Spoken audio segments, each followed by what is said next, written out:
merencanakan pembunuhan berencana, Quran surah 4 misalnya kan, An-Nisa. Ya, misal, dia ayat ke-92-nya. Wa may yaqtul mu'minan muta'ammidan fajazaohu jahannam. Orang yang sengaja merencanakan pembunuhan satu orang beriman saja, maka dia sudah pesan kapling neraka jahanam. Khalidan fiha, kekal di dalamnya. Wa ghadiballahu alaihi, Allah murka kepadanya. Wa la'anahu, dilaknat. Wa 'adalahu 'adzaban 'azima, dan dijanjikan siksa yang dahsyat. Siapa yang pengen pesan kapling di neraka jahanam? Maka muncul yang seperti itu, datang. Saya kembalikan ke sini, maka caranya adalah buka dulu ini nih. Buka dulu sekatnya. Tidak ada yang sempurna. Makanya Nabi Adam ketika kemudian ditempatkan di surga, surga ujian ya, bukan surga yang akan kita tempati. Dari mana dalilnya Ustaz? Karena di surga nanti kita itu sudah nggak ada ibadah lagi. Nggak ada ibadah. Nggak ada yang salat lagi, nggak ada yang puasa lagi. Cukup di dunia aja. Di akhirat tinggal mendapatkan hasilnya. Kita panen nanti. Ya, jangan terlampau soleh, cita-cita di surga supaya bisa sholat tahajud. Allah, bapak tuh terlampau soleh. Udah tahajud di dunia aja, nyampe sana tinggal nikmati. Tinggal dinikmati. Kebiasaan dunia masuk semua. Ya Allah, makan nikmat, pengen anggur, nggak usah jauh-jauh, tinggal ngambil. Masya Allah. Ustaz, merokok boleh nggak? Oh, silakan, ambil apinya di neraka. Ya.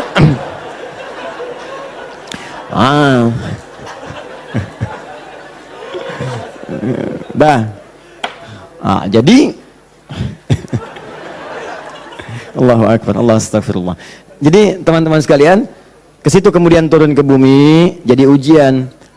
Digodalah oleh setan, fawaswasalahum syaitan, digoda oleh setan. Singkatnya ketika digoda itu, kemudian godaan itulah yang menjauhkan Nabi Adam dan pasangannya dengan Allah Subhanahu wa taala. Turunlah terpeleset, turun ke bumi.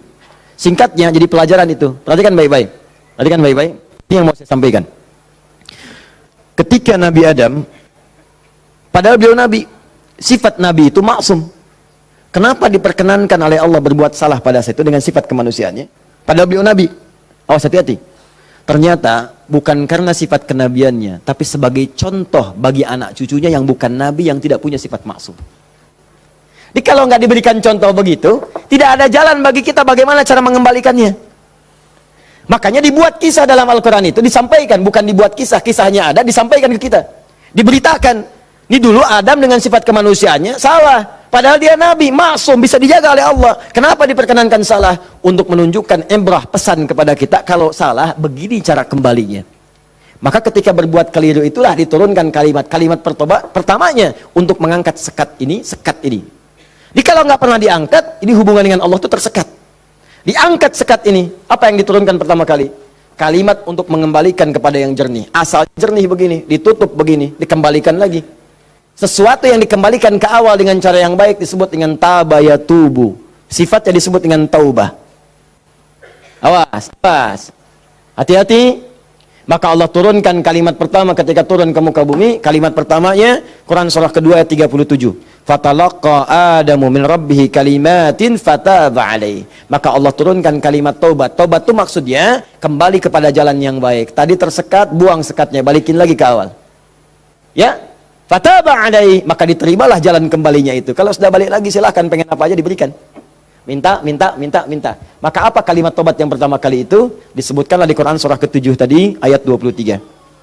Rabbana zalamna anfusana wa illam taghfir lana wa tarhamna lanakunanna minal khasirin. Itulah kalimat pertama untuk membuka sekat-sekat yang haram dan maksiat saat kita merasa ingin kembali ke jalan yang benar. Maka ulama sebagian menyimpulkan, kisah ini menunjukkan pesan bahwa tidak ada manusia yang sempurna. Kadang-kadang banyak yang berbuat maksiat. Kalau pernah salah, memang kita nggak sempurna. Tapi sifat kemanusiaan kita menunjukkan kita mesti tobat. Sebab ada makhluk sempurna yang nggak kenal salah, malaikat. Makhluk salah nggak kenal benar, jadi nggak kenal tobat, namanya setan. Ada makhluk tengah-tengah, kadang benar, kadang salah. Ketika salah dia kembali kepada yang benar, namanya manusia. Jadi bedanya manusia dengan malaikat nggak pernah salah, manusia salah. Bedanya manusia dengan setan salah nggak mau tobat, manusia salah pasti tobat. Jadi kalau ada manusia salah nggak mau tobat, patut ditanya, ini manusia atau sifatnya. Jadi kita mesti tanyakan, lihat di cermin. Kalau Anda pernah punya salah, pasang cermin yang besar, tanya, kamu ini manusia apa setan? Manusia. Setan. Manusia. Setan. Saya manusia. Saya mesti tobat. Kamu kalau nggak tobat sekarang, wafat kamu. Tuliskan. Nggak tobat, wafat. Tuliskan. Sujud Anda, bangun malam, minta, nangis, minta, tobat. Kalimat itu. Makanya setelah kalimat itu dibacakan, baca, muncullah kemudian ayat 26, 27-nya itu. Ya bani Adama, la yaftinannakumus syaitanu kama akhraja abawaikum minal jannah. Hei anak cucu Adam, anak cucuku, disebut anak cucu. Jadi kisah tadi itu buat kita yang bukan nabi, bukan rasul. Jangan sampai kamu digagalkan oleh setan, digoda setan. Seperti dulu bapak ibumu, kakek nenekmu dipelesetkan begitu. Kamu jangan sampai terjadi seperti itu lagi. Kalau kejadian, begini cara pulangnya. Makanya kalau ingin berdoa, pertama kali sebelum meminta lulus ujian kah, lancar rezeki kah, damai di rumah tangga, buka dulu skatnya. Supaya apa yang kita minta mudah masuk semuanya. Jelas? Buka. Kalimat pertama standarnya, Rabbana zalamna anfusana wa illam taghfir wa tarhamna lanakunanna minal. Ini yang paling standar, dosa standar. Ya, dosa standar itu jangan dipahami harus dilakukan, tidak. Ya, kalau dikerjakan, begini awal membuka sekatnya. Paham? Saya cepat. 2, agak naik level dosanya. Ini satu contoh dosa ini agak besar yang ini. Bahkan dosanya bisa lebih dahsyat kalau direncanakan, diniatkan. Misal, maaf. Saya pun mengagendakan nanti di tahun ini mudah-mudahan bisa Allah berikan kesempatannya. Saya pengen juga bisa safari ke pesantren-pesantren, ya, lembaga permasyarakatan, ya, Sukamiskin misalnya, kemana lagi, bisa lihat. Saya pengen sampaikan kepada mereka bahwa Anda nggak ada yang sempurna. Tidak ada yang sempurna. Semua orang pernah berbuat salah. Cuman kita bisa berubah. Dan banyak di masa lalu orang yang banyak salah. Ada pemabuk, pezina, pembunuh, dan mereka memilih tobat. Dan ternyata dijamin surga oleh Allah Subhanahu wa Ta'ala lewat lisan Nabi. Kenapa kita nggak bisa? Ini dosa yang pernah dilakukan dalam kasus pembunuhan. Kalau yang ini tidak sengaja, sifatnya tidak sengaja. Ini contoh, diperkenankan oleh Allah sebagai contoh. Kalau orang berbuat seperti itu, bagaimana cara baliknya? Kenal Nabi Musa? Kenal. Luar biasa, Nabi Adam kenal, Nabi Musa kenal. Jangan-jangan Fir'aun juga kenal. Ya Allah. Saya tuh kalau Fir'aun suka ingat suka bumi itu, hubud dunia. Suka bumi, hubud dunia. Suka hubun, bumi dunia. Saya tanya di panggung, ada yang kenal Fir'aun? Kenal, Masya Allah. Di sini masih agak mendingan lah Nabi Adam, Nabi Musa. Sana Fir'aun. Nabi Musa paham semua kisahnya. Secara singkat, kemudian sedang beliau berpetualang. Secara singkat ya, jalan menemukan 2 orang berselisih. Berselisih sampai mau berantem, dipisah sama Nabi Musa. Dipisah. Udah dipisah sama beliau, pisah, jangan begini, ini nggak bagus. Dipisahin singkatnya. Saat dipisahin itu, ini belum ada pengangkatan sebagai nabi, ya. Saat dipisahkan itu, tiba kemudian ternyata salah satu yang berselisih itu adalah dari kelompoknya, kampungnya lah, golongannya. Sama-sama tanah kusir misalnya gitu kan. Malah ngadu, Musa kamu gimana? Kamu kan teman saya, sekampung kita nih, ini merendahkan kita nih. Ayo keroyak bareng-bareng. Ini provokasi kata Musa, diluruskan oleh Musa. Diluruskan. Begitu diluruskan masih ngotot, diberi pelajaran, tampar oleh Musa. Nabi Musa itu kekuatannya, teman-teman sekalian, setiap nabi itu punya kekuatan 10 kali laki-laki biasa. Dan Nabi Musa terkenal sebagai nabi juga yang paling kuat. Tampar, wafat. Musa. Alhamdulillah Nabi kita Nabi Muhammad. Ya, Nabi Musa juga baik, semua nabi baik, semua nabi baik. Ingat, jangan dipotong kalimat saya, nabi kita semuanya baik. Semua baik, semua baik, semua baik. Semuanya baik, semuanya baik. Baik, tampar, wafat. Begitu ditampar, padahal Musa melakukan sesuatu yang benar dan nggak ada niat memberi pelajaran aja, niatnya memberi pelajaran bagus, memang benar. Tapi begitu kemudian dia wafat, ada perasaan bersalah. Apa doanya kemudian pada saat itu diabadikan dalam Al-Quran? Rabbi inni zalamtu nafsi faghfirli. Yang indah fataba alaihi. Rabbi inni zalamtu nafsi, ya Allah aku salah, zalim saya. Padahal nggak diniatin loh Pak Bu. Gak diniatin, cuman kejadian gitu kan. Dan itu belum ada pengangkatan sebagai nabi, belum. Nanti diangkatnya setelah bertemu nanti kisah yang lainnya. Di secara singkatnya terjadilah peristiwa itu, lalu turunlah kemudian diabadikan doanya dalam Al-Quran. Rabbi inni zalamtu nafsi. Jadi kalau ada di antara kita, misal pernah berbuat, siapapun tingkat kesalahannya sampai ke sini, tidak sengaja atau pernah berbuat yang serupa, cepat taubat. Karena kalimatnya sudah turun. Nanti kalau sampai hari kiamat gak taubat, lebih berat lagi. Coba mau berkata apa di hadapan Allah Subhanahu wa taala? Hei, aku kan dah turunkan kalimat di bumi supaya kamu tobat. Kamu kan pernah bunuh orang kan? Tanggal sekian, jam sekian, kamu kejar-kejar, kamu tembak, kamu bom, kamu bunuh, kamu tusuk, kamu pukul, kamu macam-macam kan? Ada semua rekamannya terbuka. Aku turunkan kalimat tobat lengkap dengan kisah tuntunannya. Kenapa kamu nggak tobat? Mau jawab apa? Allah sudah kasih cara pulang tapi nggak digunakan. Allah nggak salah kan di situ. Diturunkan kalimatnya dan bahkan dijamin fataba alaih, diampuni oleh Allah. Ayo balik lagi. Makanya 2000 tahun setelah Nabi Musa lahir Nabi Muhammad SAW, itu diantara sahabat-sahabat yang jadi sahabat terbaiknya. Kan dulu banyak yang hobinya juga begitu, jahiliyah. Ada yang hobinya berkelahi. Kenal Umar bin Khattab?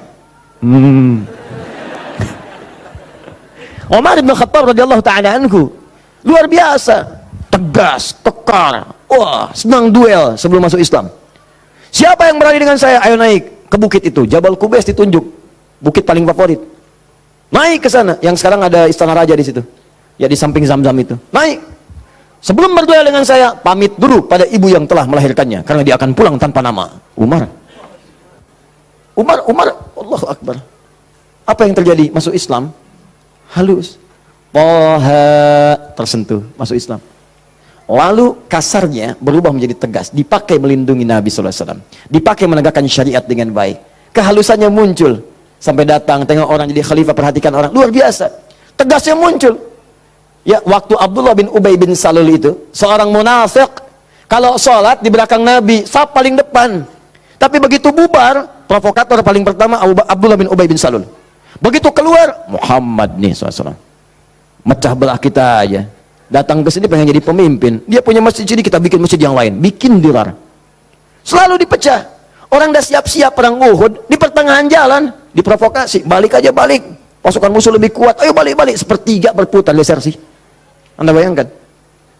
Tapi apakah Nabi langsung menghukumi? Tidak. Nabi kenapa nggak dihukumi? Umar, gregetan saya. Ya. Kata Nabi, kan belum jelas kelihatan nampaknya. Nanti jadi fitnah. Pecah nanti semuanya. Karena dia masih dianggap pemimpin di kalangan yang lainnya. Biarlah nampak nanti Allah berikan hujahnya untuk dia. Satu kali, tapi kalau di depan baik, di belakang menusuk dari belakang. Satu kali sakit. Begitu saat sakit itu, anak Abdullah bin Ubay bin Salul, anaknya namanya Abdullah, baik, soleh. Nah ini juga jangan simpulkan kalau keluarga misalnya bapaknya nggak bagus, pasti anaknya nggak bagus. Belum tentu. Belum tentu. Kenal Abu Jahal? Anaknya Ikrimah. Bapaknya musuh Nabi luar biasa, anaknya pembela Nabi yang paling hebat, penunggang kuda yang dahsyat, saf paling depan kalau jihad. Sampai Nabi itu dengan menghormati Ikrimah tidak pernah menyebut Abu Jahal di depan Ikrimah. Jangan singgung bapaknya, jangan, supaya anak ini dalam ketenangan. Abdullah bin Ubay bin Salul anaknya taat, namanya Abdullah juga. Sakit bapaknya datang kepada Nabi.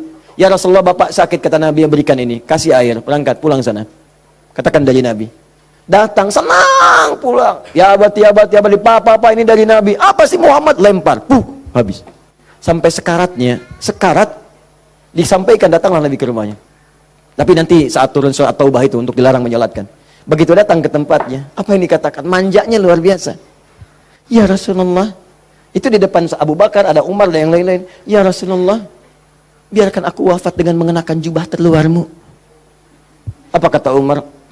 Ya Rasulullah, izinkan aku memenggal kepalanya.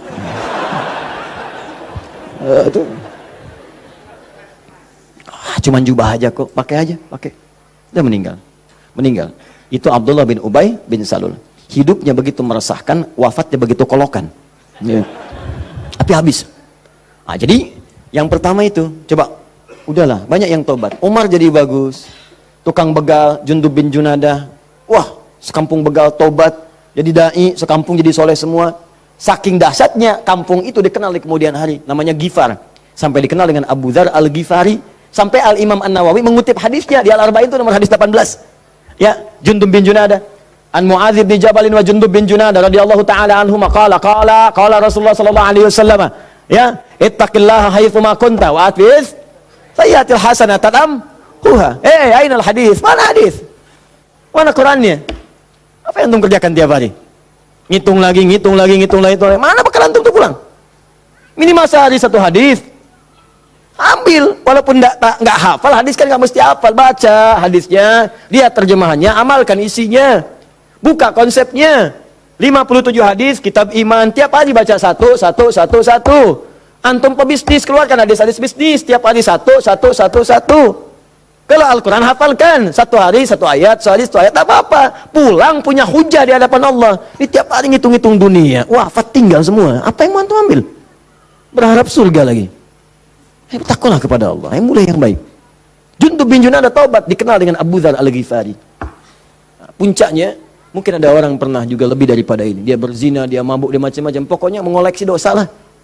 Ya, orang ngoleksi mobil, ngoleksi musab, dia ngoleksi dosa. Jadi kalau nggak berdosa itu nggak enak. Kamu ngapain aja, si fulan sudah begini. Oh, masa besok saya lakukan yang lebih daripada itu. Jadi ngoleksi dosa, tumpuk dia. Yang begini pun, itu masih diberikan kesempatan Allah dengan oleh Allah diturunkan satu kalimat. Yang kalau dikerjakan, diamalkan isinya, diterima taubatnya. Turunlah Quran surah 39 ayat 53 tadi. Qul ya ibadiyalladzina asrafu ala anfusihim la taqnatu min rahmatillah. Muhammad katakan pada hamba-hambaku yang dosanya sudah israf. Israf itu melebihi dasar cukup. Lebih. Mubazir. Banyak. Datang ke pernikahan, ada prasmanan, orang sekali dia 10 kali. Israf. Balik. Israf. Ini ada israf dalam dosa. Itu pun kalau mau taubat kata Allah, la taqnatu min rahmatillah. Jangan dari rahmat Allah. Innallaha yaghfirudz dzunuba, Allah ya Rahman. Allah ya Rahim. Allah akan mengampuni semua jenis dosa sepanjang kau mau taubat. Di kadang-kadang Allahnya sudah pengen ngampunin, manusia yang nggak pengen. Fir'aun kan gitu, kurang apa lagi diutus 2 nabi langsung. Musa dengan Harun, idhaba ila fir'auna innahu tagha. Quran surah 20 ayat 43 sampai 44. Musa Harun pergilah ke Fir'aun, dia sudah mulai menyimpang. Faqula lahu qawlan layyina la'allahu yatadhakkaru wa yakhsha. Katakan kepadanya dengan lembut, mungkin dengan kelembutan itu dia sadar dan mau bertobat. Enggak mau. Musa, gua kan Tuhan yang gede, ana rabbukul a'la. Marah, nantang, mau bunuh dan sebagainya. Sudah, selesailah dia tenggelam di lautan. Ya, jadi mumi. Teman-teman, ini jadi gambarannya, buka dulu skatnya. Kalau dibuka, ini yang terakhir, kalau dibuka begini, ternyata bukan cuma skatnya, dalamnya kotor. Kotor. Kalau ini kan masih bersih, diminum juga bisa. Masa sih Ustadz? Betul, contoh, bismillah. Alhamdulillah. Ini ya. Bersih. Tapi kalau kotor, siapa yang mau minum? Tidak ada. Maka kalau minuman bercampur kotor, di sini ada kotoran misalnya kan? Ya, maaf. Masuklah kotoran yang sudah bernajis, kotor. Apakah mungkin akan diminum? Tidak. Yang dilakukan pasti akan dibuang dulu, cuci dulu. Jadi kadang-kadang sekatnya sudah dibuka, tapi haramnya belum keluar. Memang taubat dari dosa-dosa, misalnya, mohon maaf, dosa untuk menipu. Awas, dosa pencurian. Taubat betul, cuman barang yang dicuri dikembaliin dulu. Dosa dari ngutangin orang, betul. Dosanya taubat, cuman utang bayar lunas dulu. Bukan bermusafah kemudian lunas dosanya, tidak. Lunas utangnya, tidak. Maka ada hal-hal tertentu yang ketika saat dilakukan, sekatnya mesti dibuka, yang kotornya mesti dikeluarkan. Taubat dari dosa musyrik, taubat bagus. Cuman keris yang dimusyrikan, pedang yang dimusyrikan, batu-batu yang dimusyrikan, buang dulu. Buang dulu. Tato-tato, gambar-gambar, kan? Aku tuh kalau melihat Lionel Messi, rasanya main bola aku jadi bagus deh. Sampai dibikin tato misalnya. Musyrik. Hati-hati. Musyrik. Buang. Taubat, buang dulu. Begitu sudah dibuang, nanti Anda akan lihat. Kerjakan amal soleh. Jadi jika yang salah itu hilang, yang soleh muncul. Kalau sudah yang soleh muncul, Anda nggak minta pun dikasih. Nggak percaya, silahkan buktikan. Bedakan rasanya, rasakan bedanya, dan pasti akan terasa bedanya. Akan lain. Demi Allah saya katakan akan lain. Paham di sini? Nah, jadi sebelum meminta, saya harap coba Anda kerjakan dulu ini. Setelah itu silahkan minta, mohon. Usahakan kalau minta, pertama punya wudhu ya. Ini dianjurkan, disunnahkan dalam setiap keadaan. Jadi usahakan wudhu itu selalu ada. Kalau batal, nggak sempat ada air, tayamum. Ya, saya mendengarkan guru-guru saya, ulama-ulama, salafus saleh, orang-orang saleh membiasakan berwudhu. Saya coba ikutin, ternyata manfaatnya luar biasa. Dan jadinya di kebiasaan. Jadi kalau kita nggak berwudhu nggak enak. Ya, wudhu. Kalau Anda biasakan seperti itu, nah biasa nanti saat berdoanya enak. Ya, pertama wudhu dengan baik. Kedua, pastikan semua aktivitas kita dikerjakan dengan yang halal. Jadi jangan pernah sentuh yang haram-haram. Pakaian, jauhkan dari yang haram. Makanan, perangkat itu jauhkan dari yang haram. Nanti ada kenikmatan tersendiri. Kedua, yang ketiga, menghadap ke arah kiblat kalau mampu. Kalau tidak, seadanya. Ya, seadanya saja. Nah, misal, mohon maaf, sedang di pesawat, ya kan? Apalagi jadi pilot, ya kan? Menghadap ke arah kiblat. Jadi bahaya, ya kan? Nah, jadi sesuaikan, sesuai dengan keadaannya. Minta, jadi pertama apa? Punya wudu. Kedua, bersihkan dari yang haram yang tidak baik. Yang ketiga, kalau mampu menghadap kiblat, kalau tidak, seadanya kemudian meminta. Ya, lalu yang keempat tadi masih ingat dengan al-asmaul husna. Yang kelima, angkat tangannya kalau memang di situ diperkenankan mengangkat tangan. Nanti kalau sudah seperti itu silahkan pilih doa-doanya. Ini doa yang sudah menikah, yang kemudian belum mendapat keturunan. Ini doanya. Quran surah ketiga ayat 38 sampai 39 tambah Quran surah 19 ayat 3 sampai 15. Kalau bisa dilakukan di mihrab. Jadi di rumah bikin mihrab. Nggak harus ada ruangan. Sehamparan sejadah kalau memang ruangannya terbatas, sehamparan sejadah tapi minta dengan benar. Ya, minta dengan benar dan yakin kepada Al-Qur'an. Ya. Yakin sama Allah aja, yang lain jangan disebut. Ya Allah, kata Ustaz Ali Hidayat, berdoa di mihrab dikabulkan. Saya nggak usah disebut. Minta aja kepada Allah, minta dengan keyakinan janji di ayat-ayat itu. Saya pernah ajarkan ini pada beberapa kawan dan alhamdulillah selama ini 100% Allah berikan. Ada yang 8 tahun diberi keturunan, dari sekian tahun ya. Tapi yang paling indah ketika disampaikan, ada 8 tahun Ustaz, saya udah sekian tahun Ustaz. Sampaikan, nih saya tuh bukan karena saya bilang, tapi saya belajar dari Quran katanya seperti ini. Coba deh, yakin sama Allah, minta. Nggak lama tuh, sekian, tiba-tiba, Masya Allah pada nangis saja. Dipotoin mihrabnya, potoin sejadahnya, potoin macam-macamnya. Cobalah, wallahu a'lam, mungkin Anda termasuk bagian itu. Kalau memang bagian dari ujian yang Allah titipkan. Ini doa kalau sakit, pegang yang sakitnya. Kalau yang ringan-ringan, capek, pegel, macam-macam, kan? Dan seterusnya Quran surah 26 ayat 80. Doanya Nabi Ibrahim, wa idza maridtu fahuwa yashfin. Kalau aku sakit, pasti Allah sembuhkan. Pasti Allah sembuhkan. Pasti Allah sembuhkan. Ya, saya berani menyampaikan ini karena nasihat guru-guru dari para ulama-ulama, orang-orang saleh sebelumnya, dan saya coba amalkan, ternyata luar biasa. Ya, apa Anda nggak kira ceramah dalam sehari 4, 5 kali, 6 kali, kadang ceramah suaranya luar biasa, harus kadang-kadang teriak-teriak yang nggak jelas tuh kan, kadang-kadang serak. Saya pernah 1 kali, ini yang paling dahsyat tuh di Kalimantan, suara habis hilang. Seperti itulah, pokoknya nggak ada suara, hilang. Hilangnya itu sore jam 5:30, 6 ngisi ba'da maghrib. Anda bayangkan, kebayang? Baik. Jadi ngisi ba'da maghrib hilang jam 5:30, 6. Apa yang saya lakukan? Saya ingat ayat ini, saya pegang aja, wa idza maridtu fahuwa yashfin, wa idza maridtu fahuwa yashfin. Ya Allah, kalau saya sakit pasti Engkau sembuhkan. Engkau yang titipkan tugas ini, Engkau yang berikan perangkatnya, Engkau yang amanahkan, Engkau pasti akan berikan kemudahan. Fa idza maridtu fahuwa yashfin. Minta air hangat ya, minta minum, terus minta lagi. Itu apa yang terjadi? Allahu Akbar. Begitu masuk kepada maghrib, keluarlah suara itu. Pertama mirip-mirip Allah yarham almarhum Ustaz Arifin Ilham. Ya, agak serak-serak. Ba'da Isya keluar semua. Keluar. Habis ceramah hilang lagi. Itu betulan. Habis ceramah hilang lagi. Istirahat malam. Besoknya ada lagi. Saya bersyukur sekali pada Allah sampai saya bingung bagaimana cara bersyukur yang terbaiknya. Ternyata Allah terima kasih menjaga tadi malam saya supaya nggak banyak ditanya orang. Suara habis, istirahat kita, besoknya ada lagi. Itu hal yang paling luar biasa berkesan. Biasanya kalau orang sudah dalam kondisi yang sangat darurat, tiba-tiba Allah tolong, kan ada keindahan tersendiri kan? Indah, itu luar biasa. Makanya kadang-kadang kalau belum dijawab, jangan dulu marah. Mungkin Allah memberikan anugerah terindah yang belum pernah engkau miliki. Paham ya? Maka berdoalah dalam jiwamu, sentuhlah ia tepat di hatimu, maka ia akan jadi milikmu untuk selamanya.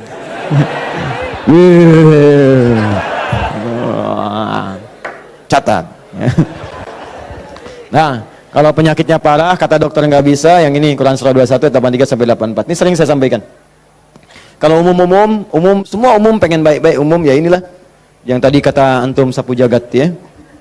Berarti banyak di Quran doa supaya anak misalnya rajin sholat, keluarga bagus, turunan baik, doa sejak dalam kandungan. Ada sebuah, saya pernah sampaikan kok dalam keterangan yang cepat ya. Disilahkan, udah banyak indeks sekarang, udah banyak buku-buku, tinggal dikeluarkan. Kalau saya boleh pesan, sebetulnya kalau mau komplit, beli aja buku hadis. Ya, nggak mahal kok. Antum tuh lebih senang pulsa dibandingkan ilmu. Heran saya orang sekarang. Dulu orang ketemu ulama minta doa, sekarang minta foto. Aduh, sampai saya juga kepikiran apa nyetak aja yang banyak ya. Ustaz minta foto nih, Ustaz minta foto nih gitu. Aduh.